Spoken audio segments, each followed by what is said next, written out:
Welcome to DCF Investigations. Imagine a world painted in silver and nitrate. A silent universe where emotions are conveyed through the arch of an eyebrow or the trembling of a hand. This was Hollywood in the early 1920s. A sprawling, sun-baked landscape of orange groves and oil derricks, rapidly transforming into the dream factory of the world. It was a place of unbridled ambition, where shop girls became queens and drifters became kings. But beneath the glittering veneer of the jazz age, where the champagne flowed despite prohibition and the parties lasted until dawn, a rot was spreading. It was a darkness composed of drug addiction, sexual exploitation, and unchecked hedonism. At the very center of this colliding world of art and vice stood a man named William Desmond Taylor, a distinguished director whose life was a meticulously crafted performance and whose death would tear the mask off the face of Hollywood forever. Tonight, we are opening the files on one of the most infamous, complex, and mishandled cases in American criminal history.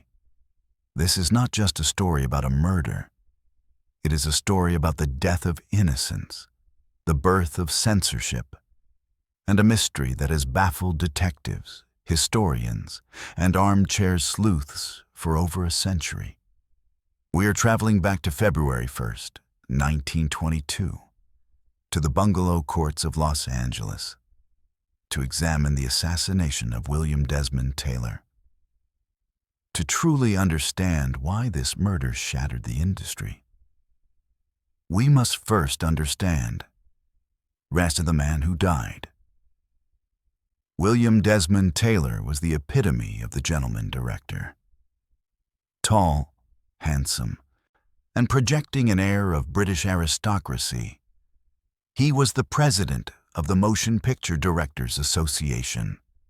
He was a man who commanded respect, known for his intellect, his collection of rare books, and his advocacy for the artistic legitimacy of film. But William Desmond Taylor did not exist before 1914. He was born William Cunningham Dean Tanner in Ireland in 1872. The scion of a landed gentry family, he served in the British Army before drifting to New York City. There, he established himself as an antique dealer, married, and had a daughter. He was a man of taste and social standing, a fixture of the Manhattan social clubs. Then, on an October day in 1908, he vanished. He walked out of his shop, abandoned his wife and child, and seemingly evaporated into the ether. 4 years later, his younger brother Dennis followed the exact same pattern, deserting his own family and disappearing. When William resurfaced, he was in the Yukon, working as a timekeeper for miners, before making his way to California and reinventing himself as William Desmond Taylor. This capacity for reinvention is crucial. It suggests a man capable of compartmentalizing his life, a man with secrets, a man who knew how to play a role. By 1922, he had directed dozens of films and starred in many others. He was a father figure to some, a lover to others, and a moral compass to the industry publicly, even as his private life became entangled with the chaotic elements of the Hollywood underground. The stage for his final act was the Alvarado Court Apartments in the Westlake Park district of Los Angeles. And these were not the fortress-like mansions of later stars, but a cluster of upscale beige stucco bungalows arranged in a horseshoe around a central garden.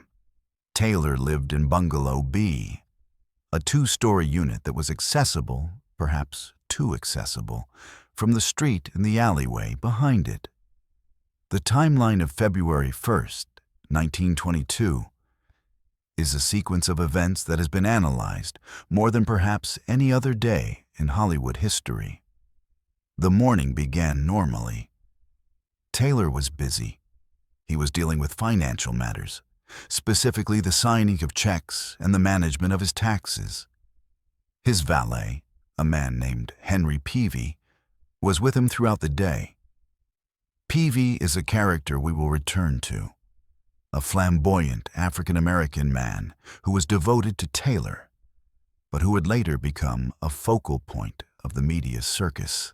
And as the afternoon sun began to dip, the phone rang. It was Mabel Normand. Mabel was the queen of comedy, a star of Mack Sennett's Keystone Studios, and a frequent collaborator with Charlie Chaplin. She was beloved by audiences for her frantic energy and slapstick genius. But privately, Mabel was struggling. She was battling a severe dependency on cocaine, a vice that was rampant in the studios at the time. Taylor, who cared for her deeply, had been trying to help her get clean. He'd even gone so far as to contact federal authorities to report her dealers, a move that undoubtedly placed a target on his back. Mabel arrived at Taylor's bungalow around 7 in the evening. Witnesses, including the chauffeur waiting outside, described the scene as domestic and calm. They sat in the living room. Taylor offered her a cocktail, at which she declined, opting instead to eat peanuts from a silver dish. They discussed literature, specifically the writings of Nietzsche and Freud, intellectual pursuits that set Taylor apart from the rough-and-tumble crowd of early Hollywood. He gave her a book, a copy of Rosa Mundi by Ethel M. Dell, to read. At roughly 7:45, Mabel rose to leave. Taylor walked her to her car, a luxurious limousine waiting at the curb. The chauffeur, a man named William Davis, watched as Taylor leaned in to kiss Mabel goodbye. It was a tender moment. Taylor blew her a kiss as the car pulled away into the cool Los Angeles night. He then turned and walked back up the small concrete path to his front door. That was the last time William Desmond Taylor was definitively seen alive. To what happened inside Bungalow B over the next 12 hours is a puzzle with missing pieces, intentionally destroyed evidence, and conflicting testimonies. Around 8 o'clock, a neighbor named Faith McLean, who lived in the adjacent bungalow, heard a noise. She later described it not as a gunshot, but as a loud crack, similar to a car backfiring or a heavy book being dropped flat onto a floor. Startled, she went to her window and peered out into the darkness of the courtyard. What she saw is one of the most chilling details of the case. The door to Taylor's bungalow opened. A figure stepped out. McLean described this person as dressed in a heavy coat with a muffler or scarf wrapped around their neck and a cap pulled low. The gender was ambiguous. The clothing could have belonged to a man or a woman dressed in masculine attire. The figure paused on the steps, turned back toward the open door as if hesitating, and then calmly walked down the path, disappearing into the shadows of the street. There was no running, no panic. Just a casual, deliberate exit. Faith McLean assumed it was someone visiting Taylor and thought nothing more of it. The night passed in silence. The fog rolled in from the coast. Inside the bungalow, the body of the director lay on the living room floor. The discovery came the next morning, February 2nd, at approximately 7:30. Henry Peavy arrived for work, unlocking the front door with his key. He entered, carrying the morning routine in his mind, only to find his employer lying on his back, his arms by his sides. Peavy ran out into the courtyard, screaming. His cries woke the neighbors. "Massa Taylor is dead," he reportedly shouted, a phrase that the press would later sensationalize, playing into the racial caricatures of the era. And this is where the investigation was doomed before it even began. In modern forensics, the first rule is to secure the scene. In 1922, the concept of a crime scene was loosely interpreted. Before the police arrived, a crowd gathered. Neighbors wandered in. Then the studio executives arrived. Charles Ayton, the general manager of Paramount Pictures, was one of the first on the scene. Rumors have persisted for a century that Ayton and other studio fixers spent those critical first minutes not mourning, but sanitizing. They allegedly raided the bedroom, grabbing armfuls of letters, photographs, and documents. And they were looking for anything that could implicate their stars or cause a scandal. Liquor bottles, illegal under the Volstead Act, were spirited away. Lingerie found in the bedroom, bearing the monograms of famous actresses, was reportedly stuffed into pockets or burned in the fireplace. By the time the police finally walked through the door, the bungalow had been picked clean of its most compromising secrets. Initially, the chaos was compounded by a bizarre medical error. A man identifying himself as a doctor emerged from the crowd, examined the body, and declared that Taylor had died of a gastric hemorrhage. He cited the blood pooling around the mouth. This doctor then vanished and was never identified. It wasn't until the coroner turned the body over that the truth was revealed. There was a neat, only small hole in the back of Taylor's jacket. He had been shot once, at close range, in the left side of the back. The bullet had traveled upward, piercing his lung and neck. This was murder. The weapon was a .38 caliber pistol. Interestingly, Taylor had been carrying a large amount of cash in his wallet, and he was wearing a 2-carat diamond ring. None of it was taken. This was not a robbery. This was personal. As the Los Angeles Police Department began their investigation, they were fighting a losing battle against the studio machine and the media frenzy. The press descended on Alvarado Court like vultures. Every newspaper in the country ran front-page headlines.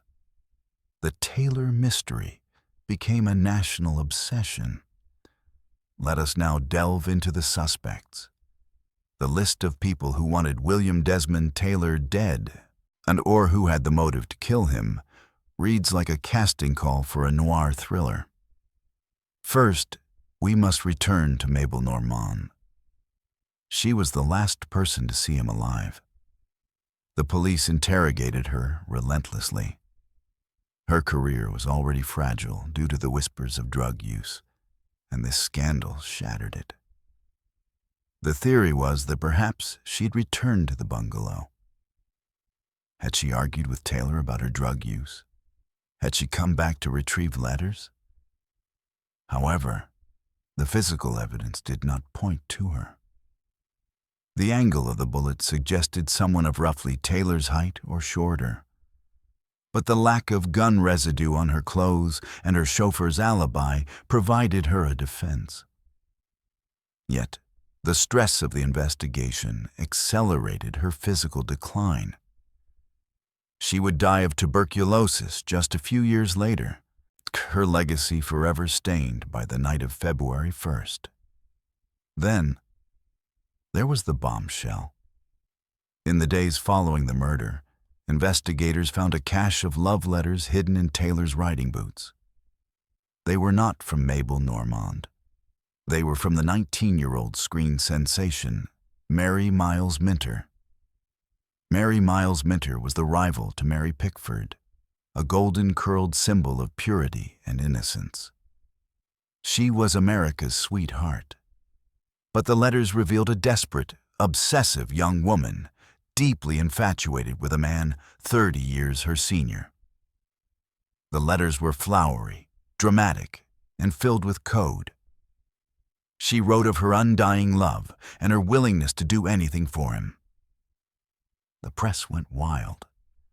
The juxtaposition of the innocent girl and the older director created a narrative of corruption. Minter admitted she was in love with Taylor, but she claimed the relationship was unconsummated. However, items belonging to her, including a nightgown, were rumored to have been found in the bungalow. The discovery of Minter's obsession led investigators to the most formidable and terrifying suspect in the entire case: Charlotte Shelby. Charlotte Shelby was Mary Miles Minter's mother. She was the ultimate stage mom, controlling, manipulative, and fiercely protective of the financial empire her daughter represented. Shelby managed Minter's money and her life with an iron fist. She knew about her daughter's infatuation with Taylor, and she despised him for it. She viewed Taylor as a threat to her control over Mary. The evidence against Charlotte Shelby is compelling, circumstantial, and chilling. It was known that she owned a .38 caliber pistol, on the same caliber used in the murder. When the investigation heated up, she reportedly threw the gun into a Louisiana bayou years later. But there is more. Shelby's other daughter, Margaret, would later claim that her mother had confessed to the murder. There were whispers of payoffs.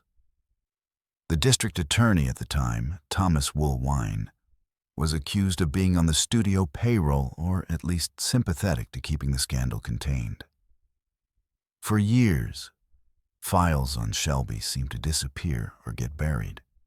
She had the motive: to stop Taylor from ruining her daughter and taking away her golden goose. She had the means, the gun, and she had the temperament, a history of violent outbursts. Yet she was never charged. She spent the rest of her life in legal battles with her daughters, a bitter, wealthy woman who took her secrets to the grave. But the list of suspects does not end with the women in Taylor's life. We must consider the ghosts of his past. Enter Edward Sands. Sands had been Taylor's valet before Henry Peavy. He was a man of many aliases, a drifter with a criminal record for embezzlement and forgery. Months before the murder, while Taylor was in Europe, Sands had burglarized Taylor's home. He forged checks in Taylor's name and stole jewelry and a car. He had completely betrayed Taylor's trust. Taylor had not pressed charges immediately, perhaps hoping to handle it quietly. Or perhaps because Sands knew something damaging about Taylor's past life as Dean Tanner. When the murder occurred, Sands was the immediate prime suspect for the police. He was a criminal. He had a grudge, and he knew the layout of the bungalow. The theory was that Sands returned to steal more or to blackmail Taylor, and when confronted, he shot him. A massive manhunt was launched. Wanted posters for Edward Sands were plastered across the country. But Sands was a ghost. He was never found. He vanished just as completely as Taylor had once done in New York. Did he commit the perfect crime? Or was he a convenient scapegoat, a criminal who had already fled and provided the perfect cover for a more intimate killer? The fact that money and the diamond ring were left on the body argues against Sands, a thief by trade. Why kill a man and leave thousands of dollars in cash and gems? And then there's the tragic figure of Henry Peavy. The valet was subjected to brutal treatment by the press and the police. Because he was a gay black man in 1922, he was viewed with suspicion and ridicule. The police, desperate for a confession, concocted a scheme that sounds like it was ripped from a bad movie script. They arrested Peavy and drove him out to the Hollywood Forever Cemetery. They dragged him to Taylor's crypt. There, an actor hired by the police, dressed in a white sheet, popped out from behind a tombstone and shouted, "I am the ghost of William Desmond Taylor. Tell me who killed me." The hope was that Peavy, playing on racist stereotypes of superstition, would break down and confess. Instead, Peavy looked at the ghost and reportedly laughed, pointing out that William Desmond Taylor had a British accent, and the imposter did not. The stunt failed miserably and highlighted the incompetence and desperation of the LAPD. As the weeks turned into months, the investigation stalled, and the initial contamination of the crime scene made forensic evidence useless. The studio's interference muddied the waters of motive. The sheer number of people who had access to the bungalow made narrowing down the suspect list impossible. However, the cultural impact was immediate and devastating. The William Desmond Taylor murder, combined with the trial of Fatty Arbuckle and the drug-related death of actor Wallace Reed, convinced the American public that Hollywood was a den of iniquity. Religious groups and civic organizations demanded action. Fearing federal censorship, the movie studios banded together to police themselves. They hired Will H. Hayes, a former postmaster general, to clean up the industry. This led to the creation of the Motion Picture Production Code, or the Hayes Code, and it was a strict set of moral guidelines that would govern Hollywood for the next 40 years. It dictated what could be shown on screen. No long kisses, no crime without punishment, no moral ambiguity. In a very real sense, the bullet that killed William Desmond Taylor also killed the wild, artistic freedom of the silent era. The industry buttoned up. The Roaring Twenties in Hollywood were forcefully silenced by the moral panic this murder incited. Let us return to the theories. Over the decades, researchers have pored over the files. In the 1960s, director King Vidor attempted to make a film about the case. He conducted his own investigation, interviewing survivors and reviewing evidence. Vidor concluded that Charlotte Shelby was the killer. He believed she disguised herself in the masculine clothes described by the neighbor, Faith McLean, went to the bungalow to confront Taylor about Mary, and shot him in a rage. Vidor never made the film, reportedly fearing lawsuits from the surviving family, but his notes kept the theory alive. Another theory suggests a contract killing related to the drug trade. Taylor's efforts to help Mabel Normand get clean had angered powerful pushers. Was the hit ordered by a syndicate? It is plausible. It explains the professional nature of the single shot and the lack of robbery. But usually, hitmen do not use small-caliber ladies' guns, and they do not leave witnesses like Faith McLean to see them casually walking away. There is also the theory of the crime of passion involving a secret lover. Taylor's life was compartmentalized. Rumors of homosexuality were rampant, though never proven. If Taylor was involved with a man, the scandal would have been career-ending in 1922. Was the killer a spurned male lover?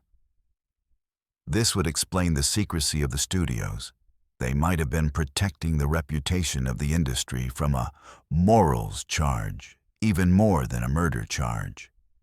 Forensically, if this crime happened today, it would likely be solved in hours. The saliva on the cigarette butts, the fingerprints on the door, the ballistics of the bullet, the DNA on the letters. But we are looking through the foggy lens of a century. We are left with hearsay, yellowed newspaper clippings, and the faded memories of a city that paves over its history. In 1964, actress Margaret Gibson, while on her deathbed, reportedly confessed to the murder, and she was a minor player in Hollywood at the time who had worked with Taylor. She had a criminal record and was involved in extortion rings. Her confession, "I killed William Desmond Taylor," remains controversial. Was it the delirium of a dying woman seeking attention, or the final unburdening of a guilty conscience? Most historians dismiss it, as she had no clear motive compared to the heavyweights like Shelby or Sands. But in a case this murky, nothing can be completely ruled out. Today, the murder of William Desmond Taylor remains officially open, but functionally cold. It is a ghost story that haunts the Paramount lot. It is a cautionary tale about the collision of art and commerce, of public image and private pain. William Desmond Taylor was a man who spent his life directing scenes, controlling the narrative, or in crafting illusions. In the end, his death became the most uncontrollable, chaotic script of all. He lies in the Hollywood Cathedral Mausoleum, his secrets buried with him. The killer, whether it was the jealous mother, the obsessed starlet, the vengeful thief, or the drug syndicate, walked away into the fog that night and never looked back. We are left to wonder, what really happened in those final moments in Bungalow B? Did Taylor know his killer? Did he smile as they pulled the trigger, thinking it was a joke? Or did he see the end of his meticulously constructed life coming toward him in the flash of a muzzle? This case serves as a grim cornerstone of Hollywood history. It reminds us that behind the glamour, there are real human beings with dangerous flaws. It reminds us that justice is not always blind. Sometimes, it is bought and paid for. And it reminds us that some mysteries are destined to remain in the dark, preserved in the amber of time, forever unsolved. Thank you for joining us on this deep dive into the archives of DCF Investigations. We have walked the streets of 1922 Los Angeles, sifted through the lies, and examined the evidence. Now, I turn the investigation over to you. Do you believe Charlotte Shelby used her power and money to get away with murder? Was it the elusive Edward Sands? Or was it a conspiracy by the studios to silence a man who knew too much? Leave your theories in the comments below. Analyze the timeline, look at the motives, and tell us who you think walked out of Bungalow B that night.